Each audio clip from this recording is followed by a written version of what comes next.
무인 2과, 2화, 1장, 외당무사 2과, 2.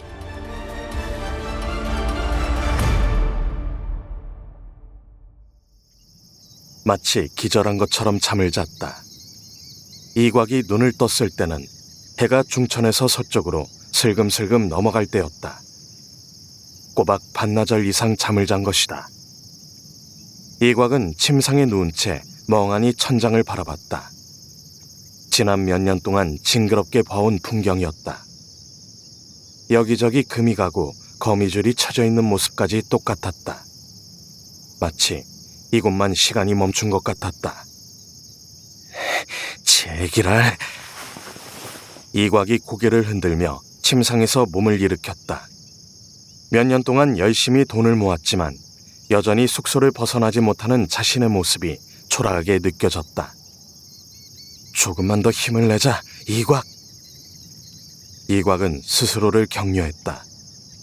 현실은 시궁창이었지만 그래도 조금만 더 참고 돈을 모으면 창천맹 변두리에 조그만 집이라도 살 수 있을 거라는 희망이 있었기 때문이다.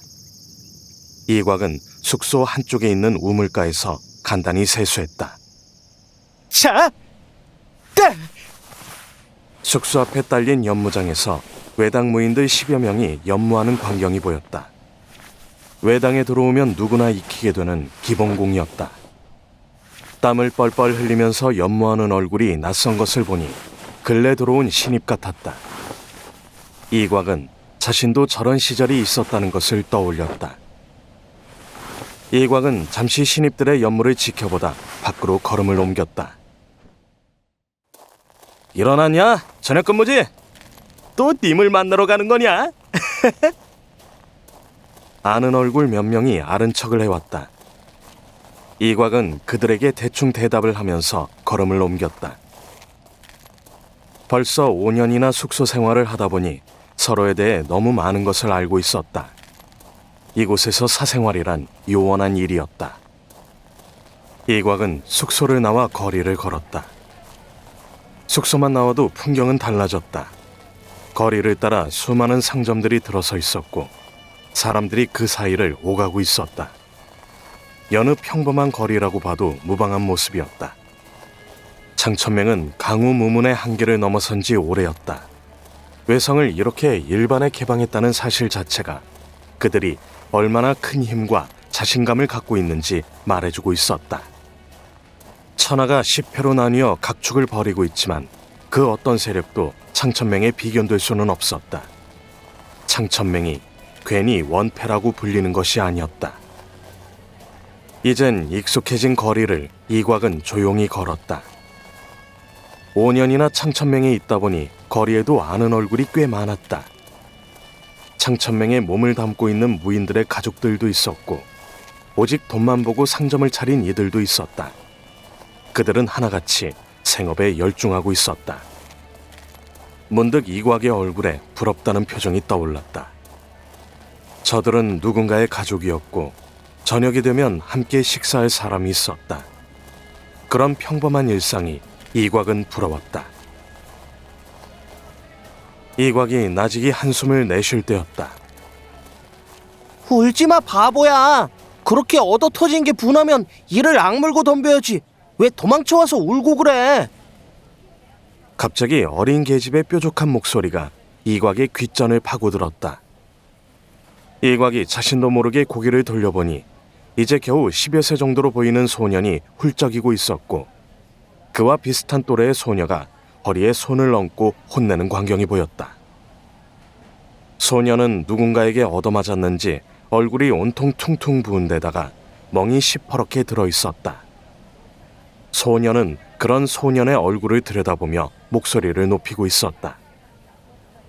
소녀는 유독 새하얀 피부에 오밀조밀한 이목구비를 가져 마치 인형처럼 보였다. 그 중에서도 가장 두드러지는 것은 마치 샛별처럼 보이는 새까만 눈동자였다. 눈이 반짝이는 것이 보통 총명해 보이는 것이 아니었다. 갑자기 소녀가 소년의 손을 잡아 끌었다. 가자. 하지만 뭐가 하지만이야. 참말 말고 따라와.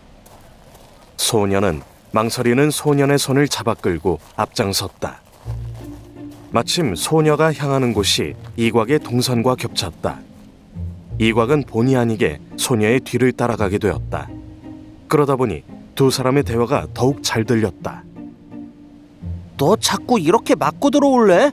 사내가 그렇게 배심이 약해서 어떻게 살아가려고? 나도 최선을 다했다고. 하지만 여럿이서 달려드는 것을 어떡해? 모두 몇 놈이야? 뭐가? 몇 놈이 달려들었냐고? 네 명이란 말이지. 이것들이 감히 임소보의 동생을 건드려? 오늘 다 죽었어. 임소보가 소매를 걷으며 눈을 번뜩였다. 그녀가 소년을 뒤로하고 성큼성큼 걸음을 옮겼다. 뒤처진 소년은 어찌할 바를 몰라하며 임소보의 뒷모습을 바라봤다. 큰일 났다. 소년이 망연히 중얼거렸다. 임소보의 모습은 금세 골목으로 사라졌다. 이곽은 흥미로운 눈으로 임소보가 사라진 골목을 바라봤다. 살려줘! 에이 마녀야! 그 순간 골목 안쪽에서 아이들의 비명소리가 터져나왔다. 그들의 목소리엔 공포의 감정이 그대로 담겨 있었다. 궁금한 마음에 이곽이 슬쩍 골목길을 들여다보는 찰나 4명의 소년이 후다닥 뛰어나왔다. 얼굴이 온통 눈물과 콧물로 범벅이 되어 있는 것이 보통 겁에 질려 있는 것이 아니었다. 그중 한 명은 이곽의 배에 얼굴을 부딪혔다가 바닥에 털썩 주저앉았다. 괜찮냐? 제기랄! 소녀는 이곽의 물음에 대답도 하지 않고 골목길을 노려보다가 그대로 도망갔다. 채, 별것도 아닌 것들이. 그 순간 임소보가 손을 탈탈 털며 골목길 밖으로 걸어 나왔다. 이곽은 그런 임소보를 신기하다는 표정으로 바라봤다. 어린 임소보가 무슨 방법으로 또래의 소년 4명을 겁에 질리게 했는지 알 수 없었기 때문이다. 소년들에게 무공을 쓴 흔적 따윈 보이지 않았다. 그렇다면 다른 방법을 이용했다는 것인데 도대체 무슨 수를 쓴 건지 이곽의 머리로는 알 수가 없었다. 순간 임소보가 앙칼진 눈빛으로 이곽을 노려봤다. 아저씨는 뭐예요? 지나가는 사람. 그런데 안 지나가고 뭐예요? 임소보의 도발적인 말에 이곽이 어깨를 으쓱했다. 그냥 호기심에 동해서. 호기심이 많은 사람 치고 오래 사는 사람 없는 거 알죠? 농담이에요. 갑자기 임소보가 활짝 미소를 지었다. 언제 심각한 표정을 지었냐는 듯이 활짝 웃는 그녀의 모습에 이곽이 고개를 저었다. 사람을 놀라게 하는 재주가 있구나.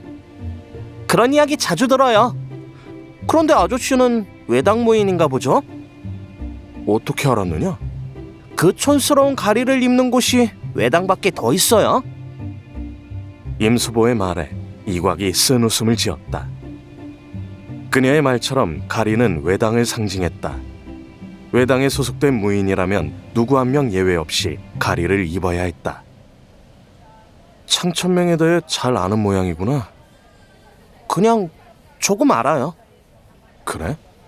아저씨는 이름이 어떻게 돼요? 난 아저씨가 아닌데. 이곽의 나이 겨우 20대 초반에 불과했다. 아직 한창 때인데 어린 소녀에게서 아저씨란 말을 들으니 기분이 그리 좋지 않았다. 그럼 오라버니라고 불러드릴까요? 됐다. 그래서 오라버니 이름은요? 이곽. 외자네요. 기억하기 쉽겠네. 임소보가 싱긋 웃었다. 그녀를 보면 볼수록 묘한 감정이 들었다. 10살짜리 소녀가 아닌 수십 년 묵은 능구렁이를 보는 것 같은 기분이 드는 것이다. 이곽은 미간을 찌푸린 채 임소보를 바라봤다. 그러자 임소보의 동생이 다가와 고개를 꾸벅 숙였다. 죄송해요, 형. 저희 누나가 너무 무례하죠? 아니다. 제 이름은 임지문이에요. 누나 대신 사과드릴게요. 시끄러, 이 멍청한 동생아. 저 따위 쭉정이들에게 얻어맞고 온 주제에 누나를 우습게 보는 거냐? 누나야말로 왜 그러는 거야? 내가 해결할 수 있는데 왜 이렇게 일을 크게 키워? 네가 그렇게 우유부단하니까 저딴 것들한테 맞고 다니는 거야. 아이 정말. 그만 떠들고 따라와, 바보야. 난 바보 아니야. 그럼 멍충이겠지. 진짜 따라오기나 해. 치. 임지문은 결국 임소보의 입심을 이기지 못하고 고개를 숙여야 했다. 그럼 이곽 오라버니, 다음에 또 만나요. 임소보는 임지문을 데리고 순식간에 사라졌다. 이곽이 고개를 절레절레 저었다. 마치 한바탕 꿈을 꾼 것 같았다. 그만큼 임소보 남매가 그에게 남기고 간 기억은 강렬하기 그지없었다. 별일이 다 했구나. 이곽은 나직한 목소리로 중얼거리며 다시 걸음을 옮겼다. 방금 전 임소보가 동생을 구타한 소년들을 혼내준 골목을 지나자 바로 그의 목적지가 나타났다. 순간 이곽의 입가에 옅은 미소가 떠올랐다. 제법 큰 저택의 정문엔 대연학관이라는 현판이 걸려 있었다. 대연학관이라는 이름처럼 이곳은 악사 같은 예인들을 키우고 가르치는 곳이었다. 창천맹이 천하제일쇠로 거듭나면서 곳곳에서 연회가 펼쳐졌고, 그러다 보니 연주를 할 만한 악사들이 필요했다. 대연학관은 그런 수요에 부응해 만들어진 곳으로 악사들만 전문적으로 양성하는 곳이었다. 이곽은 거침없이 대연학관 안으로 걸음을 옮겼다.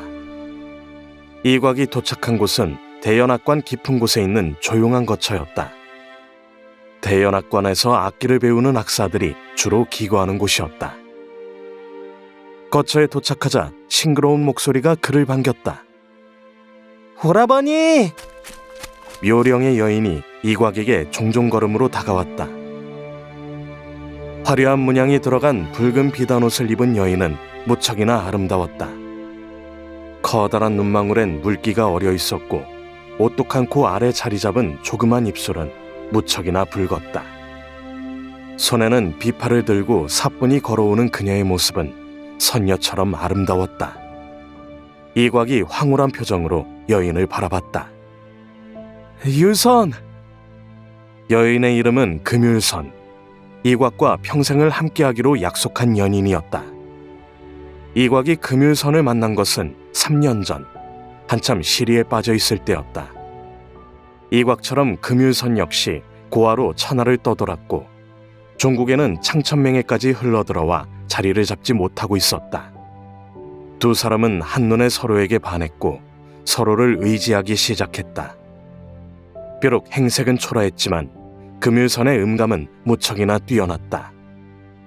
그녀는 곧 재능을 인정받아 대연학관에 들어갔고, 이곽과는 계속해서 만남을 이어갔다. 금율선은 이곽의 희망이자 빛이었다. 왜 이렇게 얼굴이 푸석해요? 일이 있어서 잠을 제대로 못 잤어. 저런. 너는 어때? 힘들지 않아? 힘들긴요. 내가 다 좋아서 하는 일인데. 금율선이 살포시 미소를 지으며 무의식 중에 붉은 비단옷을 쓰다듬었다. 걸리는 것 하나 없이 뱀처럼 매끈한 감촉이 황홀하게 느껴졌다. 그 옷은 새로 산 거야? 못 보던 거네. 네, 얼마 전에. 무리한 거 아니야? 비싸 보이는데. 조금 무리했어요. 하지만 어쩔 수가 없어요. 행색이 초라하면 아무도 찾지 않거든요. 너무 걱정하지 말아요. 다른 곳에서 많이 아끼고 있으니까요. 그래. 금율선의 미소에 이곽이 잠시 굳었던 표정을 풀었다. 그녀는 이곽이 아는 사람 중 가장 아름다운 사람이었다. 이곽은 금율선보다 아름다운 여인을 단 한 번도 본 적이 없었다. 그녀처럼 아름다운 여인이 자신을 사랑해준다는 사실이 꿈만 같았다. 이곽이 양팔을 벌려 금유선을 품에 안았다. 금유선은 눈을 살며시 감으며 이곽의 너른 품에 안겼다. 금유선의 몸에서는 기분 좋은 냄새가 났다. 그녀의 살냄새를 맡고 있으면 세상 모든 근심 걱정이 사라지는 것 같았다. 사랑해. 나도 사랑해요.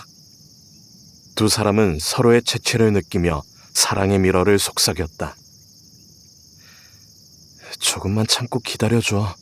조만간 조그만 집이라도 하나 마련할 테니까 그때 같이 살자. 너무 조급해하지 말아요, 오라버니. 난 지금도 충분히 행복하니까요. 내가 불안해서 그래.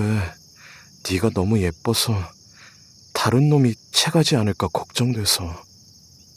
오라버니, 저 못 믿어요? 믿어. 그럼 됐어요. 그냥 믿으면 돼요. 그래. 이제 가봐요. 저녁 근무 나가야 하잖아요. 금유선이 이곽의 품에서 떨어지며 미소를 지었다. 이곽은 아쉬운 눈빛으로 그녀를 바라봤다. 그러자 금유선의 얼굴이 노을빛으로 물들었다. 갈게. 부디 몸 조심해요. 이곽은 아쉬운 표정으로 그녀의 조그맣고 부드러운 손을 다시 한번 잡았다 놓았다. 그리고 뒤돌아서 걸음을 옮겼다. 이곽은 대연합관을 나서기 전 마지막으로 뒤돌아봤다. 하지만 금유선의 모습은 보이지 않았다. 무언가 중요한 일이 있어 자리를 떴을 거라고 생각하면서도 살짝 아쉬운 마음이 드는 것은 어쩔 수 없었다. 이곽은 고개를 흔들어 애써 상념을 지웠다.